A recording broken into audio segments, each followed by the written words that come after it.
Les étudiants, bonjour, bienvenue à ce cours consacré à la collecte de l'information. Aujourd'hui, donc, nous allons voir différentes étapes de la collecte de l'information. Alors, nous allons définir la collecte de l'information. C'est quoi? La collecte de l'information désigne la phase de la recherche de l'information auprès des sources. Elle est composée de plusieurs étapes. Une phase préparatoire et une phase de contact avec les sources. Ça veut dire quoi? Ça veut dire que la collecte, c'est le moment où l'on va chercher l'information. Et avant de chercher l'information, il faut préparer. Et donc, il y a la phase préparatoire et il y a la phase où on est maintenant en activité, en contact avec les sources. Donc, dans la phase préparatoire, il y a des étapes à suivre. Okay?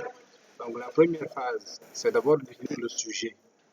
Donc, dans tous les médias, que ce soit radio, presse écrite, télé, les journalistes et le chef de service, le rédacteur en chef, se réunissent chaque jour pour des conférences de rédaction et c'est là qu'ils décident de quel sujet on va traiter. On va parler de la Covid. Donc, imaginez, par exemple, que vous participez à une conférence de rédaction. Quel sujet de reportage aimeriez-vous proposer? Donc, pour trouver une idée, il faut chercher. L'idée ne tombe pas du ciel, donc il faut chercher. Il faut vous inspirer de l'actualité. Vous pouvez regarder autour de vous, de quoi est-ce que parlent les médias, qu'est-ce qui se passe autour de vous. Soyez donc curieux. Regardez du côté du sport, de la culture, de l'économie, de l'environnement, tous les sujets qui peuvent intéresser votre public.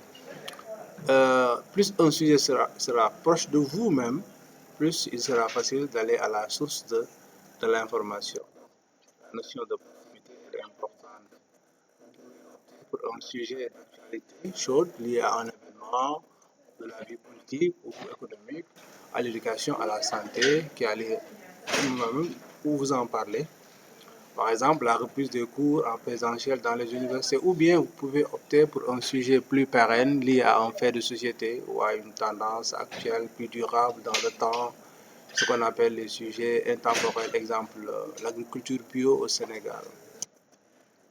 Important, soit le type de sujet, il est important et il est nécessaire de vérifier vos sources pour éviter de faire circuler de fausses rumeurs et surtout de vérifier la disponibilité des sources. Il ne sert à rien de choisir un sujet dont vous êtes sûr que voilà, vous n'avez pas les personnes qu'il faut ou vous ne pouvez pas vous rendre à l'endroit qu'il faut pour faire ce reportage.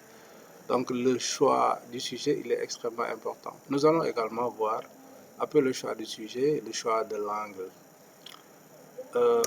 Il faut savoir que le temps de concentration du public est très limité.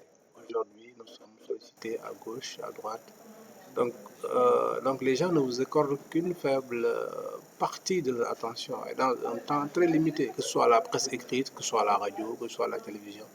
Donc il est impossible de couvrir un sujet, de l'achever de long en large. Il faut renoncer avec cette idée de vouloir tout dire sur un sujet. Il va falloir donc choisir quel aspect du sujet vous souhaitez mettre en valeur. Autrement dit, quel sera votre angle ou vos angles sur le sujet est long.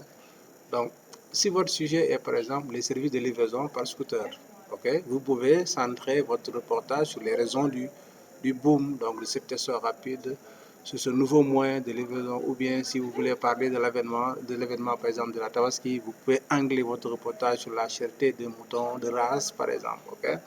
Donc, choisir un angle, c'est parfois choisir un point de vue, une façon d'aborder le sujet, il est extrêmement important donc pour le journaliste ou de perdre ses lecteurs ou ses auditeurs, ses spectateurs, souvent des points de vue opposés. Par exemple, le pour et le contre, ils sont présents dans un même reportage, surtout quand le sujet prête à polémique, comme par exemple la légalisation de l'avortement. Donc, il y a une fiche pratique que vous pourrez consulter donc, pour pouvoir aller plus loin avec l'angle de traitement. Et nous allons revenir sur le choix des angles de traitement, surtout lorsqu'il y a un reportage long ou une enquête à faire. Donc, après la phase donc, du choix du sujet, choix de l'angle, il faut maintenant aller à la phase de contact, cibler les personnes à interviewer. Le choix du sujet et de l'angle va vous amener à décider qui interviewer. J'ai l'habitude de dire, si votre angle est bien formulé, vous avez avec vous, vous savez déjà qui est-ce que vous allez interviewer pour ça. Donc vous avez besoin de témoignages personnels, d'explications d'experts ou encore de déclarations de personnes. Essayez de sélectionner donc des personnes au profil varié, donc pour enrichir votre papier, votre reportage. Dans la plupart des reportages courts, on peut entendre 2 ou 3 personnes, surtout à la radio. Il est donc nécessaire de prendre des contacts à l'avance et idéalement de fixer des rendez-vous, mais souvent, ce n'est pas possible de tout préparer. Il est tout à fait, il vous faut alors trouver des intervenants directement sur place, hein.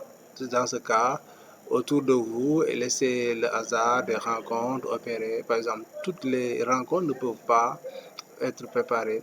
Il va falloir également laisser une place au hasard une fois sur le terrain. Donc vous avez, vous pouvez demander autour de vous, donc des gens que vous venez de rencontrer sur place sans l'avoir forcément préparé. Donc si vous avez bien défini votre angle, il sera facile de savoir à qui tendre le micro. Ça ne sera pas un problème. Préparer les questions. Voici donc la formule à retenir. Un interlocuteur, une idée. Autrement dit, chaque personne interviewée doit apporter un point de vue différent sur le sujet. Pour cela, vous devez varier vos questions. Si vous interrogez 2 personnes ayant le même profil, par exemple, 2 agriculteurs bio sur votre sujet, sur l'agriculture bio au Sénégal, vous pouvez demander à la première quelles ont été ses motivations pour passer au bien à la deuxième, quelles difficultés elle rencontre au quotidien. Il est important donc d'éviter donc les répétitions. Les interviews, c'est le fait d'interroger les personnes, donc quels que soient les médias pour lesquels vous travaillez, que ce soit presse écrite, radio ou télévision, il faut toujours se munir d'un bloc-notes. Ce sont donc les outils de la collecte de l'information et de stylo classique. OK? Mais quel que soit le matériel que vous utilisez, téléphone, portable, dictaphone, enregistreur numérique, etc., faites un test d'enregistrement. Ne faites pas confiance à ces outils-là. Ne les utilisez pas sans les avoir testés. N'oubliez pas de vérifier également les piles, hein. Soyez très attentif à ce que vous dites à vos interlocuteurs, à ce que vous disent aussi vos interlocuteurs et repérez déjà les phrases intéressantes à garder dans votre reportage, une information clé, une remarque percutante. Vous gagnerez du temps par la suite au moment du traitement. N'oubliez pas de demander aux personnes interviewées de se présenter brièvement, vous-même vous devez les présenter dans vos articles. Donc en donnant leur nom, leur prénom, leur profession également. Vous pouvez également profiter des interviews pour poser des questions hors micro, c'est-à-dire sur des chiffres, sur des données, etc. Donc sur le terrain, vous devez faire preuve de flexibilité et d'écoute. Il peut arriver que vous partiez avec une idée préconçue sur votre sujet et qu'une fois sur place, cette idée s'avère fausse. Donc c'est le devoir du journaliste d'adapter l'angle en fonction de l'actualité qu'il trouve sur le terrain. Il ne s'agit pas seulement d'aller chercher ce que vous pensiez ou vous vouliez entendre. Il faut également faire preuve de flexibilité et pouvoir vous adapter votre angle à la réalité du terrain, à la réalité de votre sujet. Je vous remercie pour votre aimable attention et vous donne rendez-vous très bientôt sur cette même chaîne.